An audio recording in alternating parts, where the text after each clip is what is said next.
민주당이 대법원과 사법부를 향해 이재명 후보 재판 연기 데드라인을 12일로 못 박았습니다. 이에 파기환송심 재판부 및 대법관, 특히 조희대 대법원장 탄핵이 코앞으로 다가오고 있는데 이거 조만간 조희대의 사법 쿠데타를 박살낼 게임 체인저가 등장할 것 같습니다. 조희대가 지난 5.1 쿠데타로 어설프게 이재명 후보를 날리려다 오히려 천적에게 제대로 망신을 당하게 생겼습니다. 재밌게도 국회가 대법숙의 조희대를 탄핵하게 되면 지난 이재명 후보 상고심에서 오경미 재판장과 더불어 유이하게 무죄 의견을 낸 이흥구 대법관이 대법원장 권한대행 혹은 권한대행이 아니더라도 이재명 후보의 재상고심 재판장이 될 가능성이 유력하다는 소식입니다. 참고로 법원조직법 13조에 따르면 대법원장이 거리되거나 부득이하게 직무를 수행할 수 없을 때는 선임 대법관이 그 권한을 대행하는데 현재 최선임 대법관은 노태학입니다. 고로 법문상으로만 해석하면 노태학 대법관이 대법원장 권한대행이 되는 것이 맞지만 이병철 변호사나 심지어 정예능이 개인적으로 유심히 지켜보는 윤석열 그 자체, 서정욱 변호사까지 법조계의 대체적 해석은 노태학 대법관이 선관위원장직을 겸하고 있어 다음 선임자 이흥구 대법관을 유력한 대법원장 권한대행으로 보고 있습니다. 그런데 만약 이흥구 대법관이 대법원장 권한대행이 되지 않더라도 앞서 말한 것처럼 이 후보 재상고심의 재판장이 될 가능성이 높다는 것입니다. 일단 시기적으로만 봤을 때 선관위원장이 이미 대선 후보 등록을 마친 이재명 후보에 대한 재판을 하는 것도 적절하지 않고 이미 지난 전원합의체에서도 회피 신청을 하여 빠진 바 있기에 고로 차순위 선임자 이흥구 대법관이 재판장을 맡게 된다는 겁니다.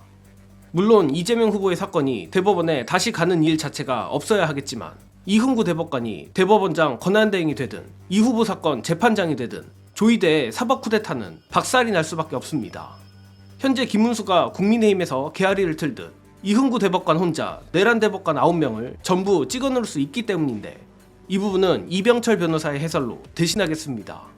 그 탄핵도 뭐 대법원장님부터 10명 다 탄핵시켜버리자 여러 말이 많잖아요. 우선 희대의 쿠데타잖아. 희대의 판결. 조희대 대법원장을 직무정지시키는 게 너무 중요합니다. 그러니까 그거는 탄핵소추 의결을 해야 되겠죠. 그래서 지금 명분을 쌓고 있는 거고 탄핵소추 의결이 되면 헌법 규정에 따라서 즉시 직무가 정지되죠. 그리고 바로 즉시 권한대행자가 대법원장 역할을 하잖아요. 권한대행자가 누굴까요? 법원조직법상 노태학인데 노태학은 이번 선거를 관리하니까 이흥구 그다음 이흥구 맞습니다. 우리 소수 의견 내시 그분이 이번에 소수 의견 내셨잖아요. 그 소수 의견 보면 굉장하죠. 저는 지난 헌법재판소 결정문보다 이번 소수 의견이 훨씬 더 인상 깊게 보였어요. 그 이흥구 대법관이 즉시 이제 대법원장 역할을 하거든요.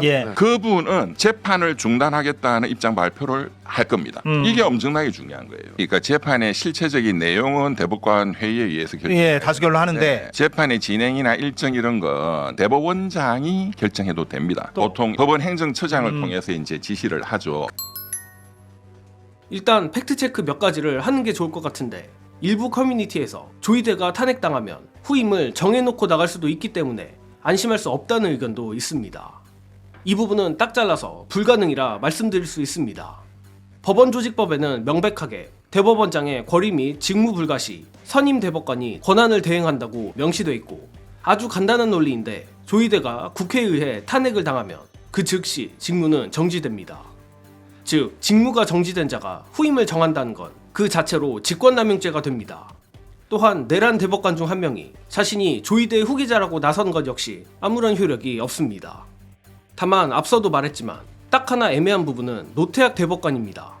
일단 법원조직법상으로 대법원장 권한대행은 노태학이 맡고 노태학이 미쳐서 갑자기 지난번에 회피했던 이 후보의 재판을 이번엔 참여하겠다 나서는 것도 불가능은 아닙니다.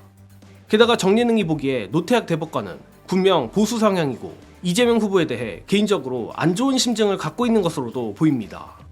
하지만 노태학은 적어도 문재인 정권 시절 임명된 대법관이고 윤석열과 내란 세력에게는 빚이 없습니다. 특히 정예능은 저 10명의 내란 대법관들이 도대체 이해가 안 될 정도의 무리수를 두는 걸 보면 정말로 윤석열 김건희 부부에게 무릎 꿇고 충성 맹세를 한 영상이 있다랄지 또는 그 정도 수준의 약점이 잡혀있는 게 아닌가 의심을 하고 있는데 그래도 노태학은 그 수준까지는 아니지 않냐는 것입니다. 그러나 지금 같은 비상식적 시국에서는 노태악의 선의를 믿어서는 안 됩니다.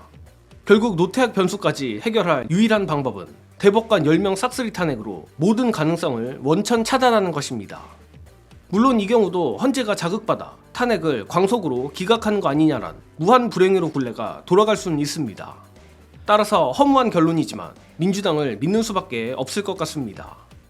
또한 노종면 의원도 조이대는 절대 민주당보다 앞서갈 수 없다고 단언한 만큼 우리 민주시민들이 답답하더라도 민주당이 더 과감하게 탄핵이든 비상대권이든 다 할 수 있도록 더욱 강한 지지를 보내주시길 바랍니다. 이번 소식은 여기서 마치겠습니다. 시청해주신 여러분 감사합니다.